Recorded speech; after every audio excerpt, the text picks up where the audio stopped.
Welcome to the Lose Weight, Live Life podcast.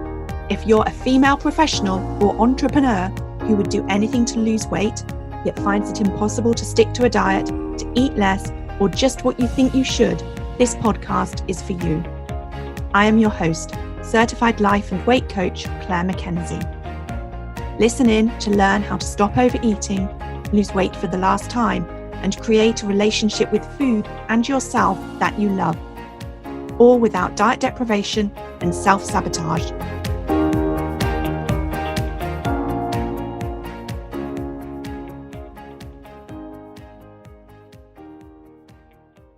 Hi everyone, and a very warm welcome to episode number 64, The Lies We Tell.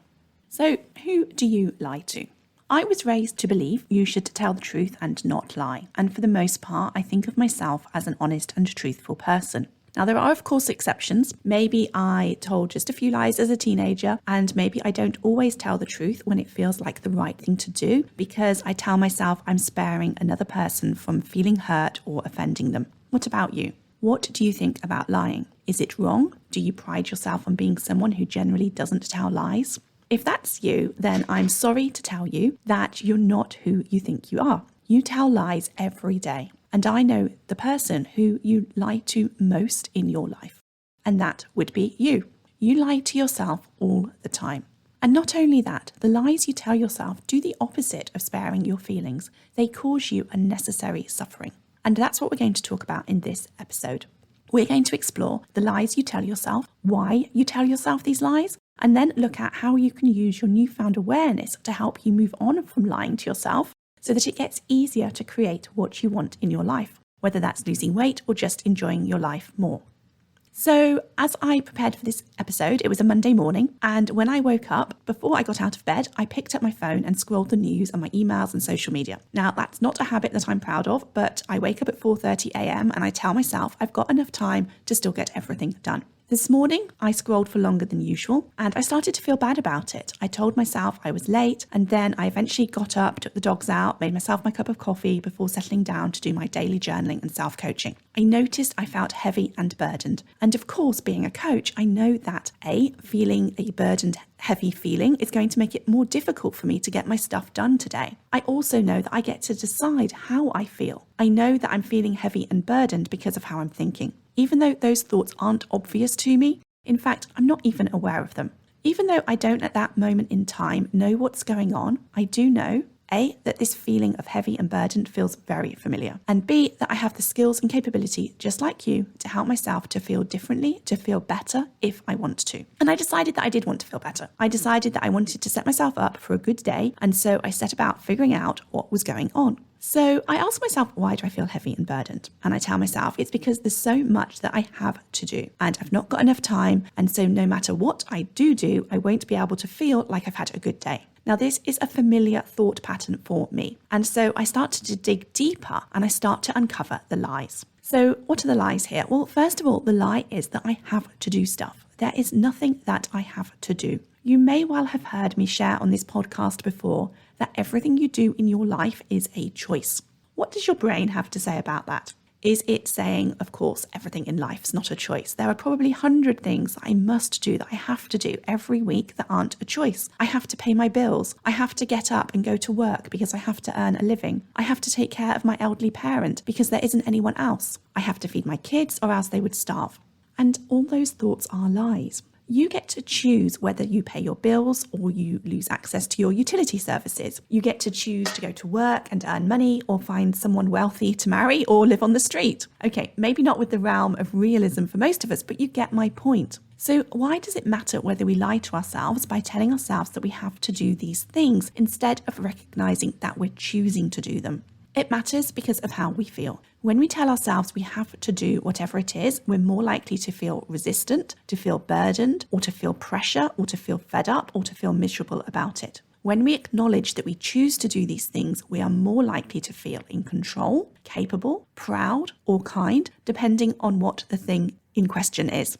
So going back to me uncovering the lies that I was telling myself this morning, there's more than just that one. The second lie was I don't have enough time. And the third one, that no matter what I do, it won't be worth it or it won't be enough to equate to having a good day. Oh my goodness, my primal brain is dramatic and self-pitying and more besides. And that's totally normal. My primal brain's normal. It's showing up the way the primal brains do. Judging it won't help. Now, I won't focus on the lie of I don't have enough time here because I cover time lies in detail on podcast number 52, which is called Not Enough Time to Lose Weight. So if that's something that you relate to, go check out that podcast if you haven't already. But just a quick note on this lie that no matter what I do, I won't equate or I won't be able to have a good day. This is a lie because whether I have a good day has nothing to do with the number of jobs I get done or what I achieve. Whether or not I have a good day is determined by one thing alone, and that is whether I choose to think that I've had a good day or not. Each time you tell yourself you're having a bad day or that you've not had a good day, it's not the truth. Chances are on those bad days, say that in inverted commas, you have the luxury of having slept in a bed, a person to talk to, food to nourish you, water to hydrate you. There are millions of people in the world who give you all of those reasons and many more besides as to why your day was not only good, but amazing. Again, I say this not so that you judge yourself for it, but so that you can see how your lies create unnecessary suffering in your life. So what about when it comes to food and eating? Well, this podcast episode was inspired by a member of the Lose Weight, Live Life Academy who shared that she was spotting some of the lies she tells herself in her head around food and eating. So shout out to you if you're listening. She'd been doing some of the work of observing the thoughts in her head that led her to eat through journaling. And she found that when she got those thoughts out of her head and down on paper and got some perspective from them, she could see the lies for what they were. Okay, so exactly how do you uncover the lies you tell yourself about all the things food and eating? And by the way, just bypass any thoughts that you have that you don't tell yourself lies. Because of course, that would be a lie, because that's what we do. It's human to do this. And also bypass any judgments that you may have that you may be lying to yourself and get stuck in it, okay? Remember, be curious, be fascinated, be compassionate with yourself, but this isn't about judging yourself for telling yourself that you're telling lies. To uncover the lies that you tell yourself, you're going to want to tune in to your conversations in your head. Now, some of you may have the volume turned down so low that you can't hear them. If that's you, I want you to turn them up a little by asking yourself questions to uncover them. If you think you don't know what those sentences in your mind are saying, make your best guess. You can try asking yourself the question, if I did know, what would it be? What would that sentence be if I knew what it was? And then others of you may have so much noisy, incessant chatter going on that it makes it difficult to distinguish one lie from another. And if that's you, you're going to want to slow down the speed of that chatter. Just like you can listen to this podcast on half speed or time and a half speed if you want to. If you're listening on Apple, I want you to slow the chatter in your head down enough so that you can hear it. And then capture it, write it down. You don't need to get them all down. Start with one and work on that before you move on to the next one. You will have heard me talk about your thinking in previous episodes. Your thinking, your thoughts are sentences in your mind, and you're going to want to slow them down and hear them so that you can question them and uncover what's not true about them. You see, that's the thing about lies and truths. They are very often not facts. One person's lie is another person's truth. Everything is open to interpretation. So, when it comes to uncovering the lies you tell yourself that hinder your weight loss, do this. Every time you eat something that takes you further away from having the relationship with food that you want and achieving your weight loss goal, I want you to ask yourself why you ate it. By the way, you deciding whether what you ate is helping or hindering your weight loss has nothing to do with the food that you ate. This isn't a case of identifying good or bad or healthy or unhealthy foods. This is about you tuning into how you feel emotionally after you've eaten said food and being honest with yourself about it. If you wish you hadn't eaten whatever it was, then that's a cue to do exploratory work on this. The one thought that often comes up is the thought of I deserved it or I deserved a treat. And this reflects our society and culture and upbringing where it's normal to reward ourselves with food and or drink that tends to be refined in some way. Now, the lie here could be on a couple of different levels. Even within this 3-word statement of I deserved it, we have the deserve part and the it part. Let's start with the it part. First of all, what is the it that your brain told you that you deserved? Maybe it was a large cold glass of wine when you got in from work last night. Maybe it was a dessert from the cafeteria at work after a morning of meetings that ran beyond lunchtime. Maybe it was a large bag of dried fruit and nut mix. It does not matter. The food is irrelevant here. What matters is whether eating what you did in the way that you did is something that you want to do for life. If you think about that future version of you that has the relationship with food that you want, is eating the food in this way as a treat for yourself something that she does? Is this something that helps you lose and then maintain your weight? Answering these questions will help you decide whether the food or drink that you're having is really a treat. Because to reward yourself with food or drink that prevents you from having what you really truly want in life is in fact not a treat, it's self-sabotage. As you start to see that for yourself, know that nothing has gone wrong. You're normal and human, but the sooner you see that what you think of as a treat is blocking you from realizing your dream of being the weight that you want and having the relationship with food that you want, the easier it becomes to not feel the desire for that treat. So what about the deserving part? What do you deserve? It's time to get honest with yourself again with exploring these truths. You do not need to do anything to deserve taking care of you. You don't need to have to get through your day of juggling life and work or get through your day of being there to support a loved one in order to deserve something. You always deserve anything that is you taking care of you. You don't need to earn that. And at the same time, sometimes we tell ourselves that we deserve something for getting through our day at work when the truth is we just showed up and did the job we're paid for. Now, I don't tell you this so that you can be mean to yourself. I tell you this so that you can be curious whether your thoughts about work are serving you. When your thoughts about work are a stuck record of what's hard or difficult or boring, it makes work much more difficult or boring. Remember, what you believe, you receive. And then self-sabotage your dreams by eating refined foods or drinks. You make your work, your life, that much more difficult. So just to recap, because I went off on a bit of a tangent there, the way to uncover the lies you tell yourself is to notice when having food or drink stops you achieving what you truly want, whether that's a weight goal, a health goal, or relationship with food that works for you.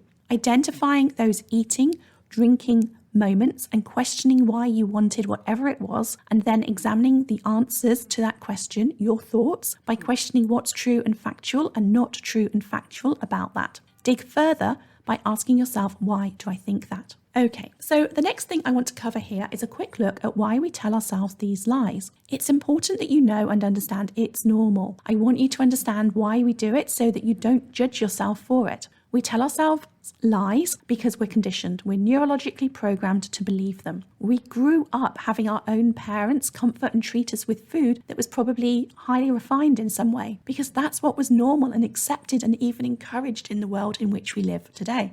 The food manufacturing industry knows how to create biochemical desire in our brain and physiological craving for food in our bodies. They know how to create foods that our brain responds to in such a way that we think that food is just oh so good and leads us to lie to ourselves in order to have it. Okay, so the lies we tell ourselves are not just about refined food specifically. So I'm going to jump off the refined wagon for a moment here, and I want to explore a non-food lie that also sabotages you achieving your weight loss goals. I used to think that I couldn't enjoy my life whilst I was losing weight. I thought that I had to choose between enjoying life and being fat or dieting and being miserable. This lie made it so difficult for me to lose weight for decades. And if I ever was losing weight, I was often miserable. The truth is that when I did the work of losing my weight through understanding what was happening in my mind, body, brain, and emotions, I had some of the best months and years of my life. I discovered how it was possible to lose weight whilst being on this amazing journey of self-discovery and how to create lots of what I wanted in life. I got a promotion at work, my relationships with my husband and my children improved. I got really good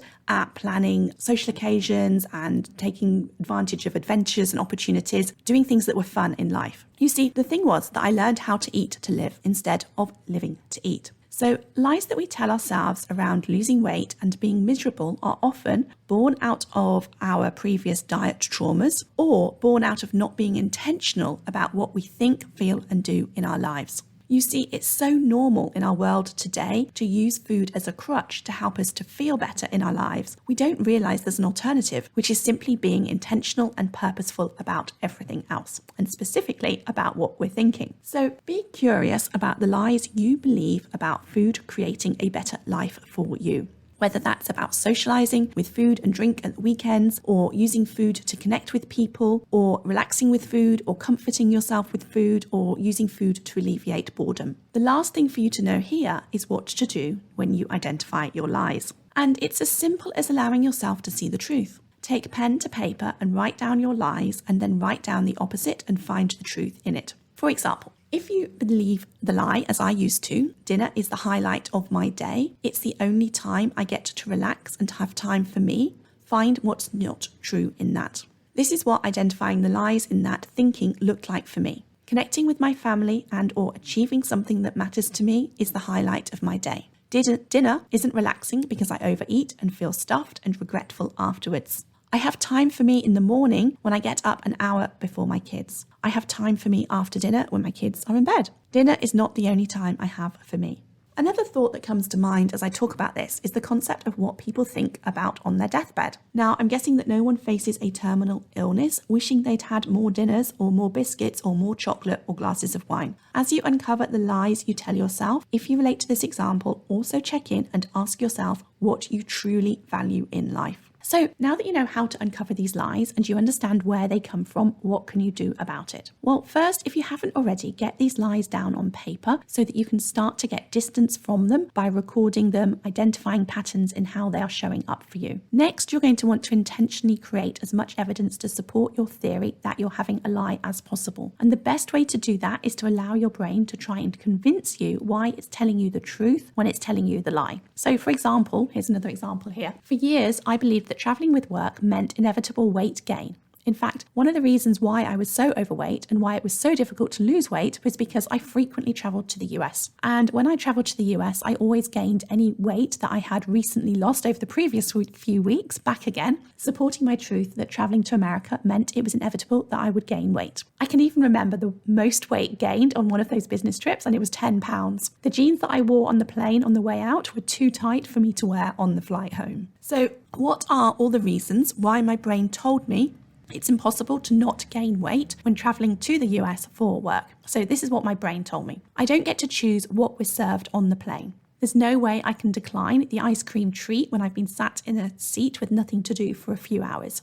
American portions are so big. I will be eating out with colleagues every night. I have breakfast meetings. I must drink to join in. Not only are the portions huge, the food is unhealthy too. I've never managed to not gain weight previously. Even if I try, I always fail. Other UK colleagues share that they gain weight too. Okay, so getting the evidence down on paper then allows me to go through them one by one and find the truth in thinking the opposite. So what might this look like? So this might look like me changing these thoughts or upgrading them, these lies, to these ones instead. Whilst I don't get to choose what food I'm offered on the plane, I get to choose what I say yes and no to. I get to choose to take my own food on the plane and not eat plain food if I want to. If I had a dairy intolerance, it would be a total non-issue to decline the ice cream.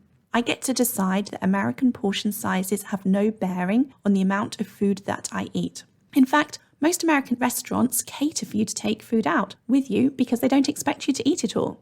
Some of the colleagues that I'm eating out with every night will not eat in a way that leads them to gaining weight. The focus of the breakfast meeting is the meeting, not the breakfast. Many of my American colleagues won't be eating breakfast at their breakfast meetings. Some of my colleagues will be driving. I don't think they're not joining in because they're not drinking, and nor does anyone else.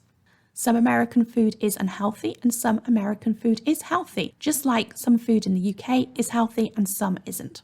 What I've done before has no bearing on what I do next time. While some colleagues may gain weight, not all of my colleagues gain weight when they're travelling.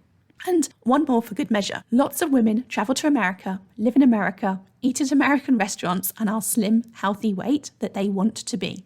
So to wrap up this episode, I'm pleased to report that whilst I haven't been to the US for a while, the previous 3 occasions that I did go, I always came back lighter than when I left. Okay, I love that I don't have to cook. I love that I only have to think about myself for a few days and I'm not having to think about feeding my family. And I love that I get out to eat out at some restaurants that prepare delicious, fresh and healthy foods. And if you're traveling to the US, I can thoroughly recommend True Food Kitchen. All right, so just to recap, what I want you to sort of take away from this episode, I want you to go to work on uncovering the truth hidden beneath your lies so that you can nurture and grow those truths so they become your new reality. And if the word lies feels uncomfortable for you and you struggle not to be judgmental of yourself, switch the language and refer to them as stories. Now, you can totally do this on your own, but if you're in the Lose Weight, Live Life Academy, you have the option of checking out the worksheets that are accompanying this podcast episode, and that will help you go through the process of applying this work. And if you're not in the Lose Weight, Live Life Academy, but you're curious about whether it's right for you, go to www.thebestyou.coach/academy to check out all the details.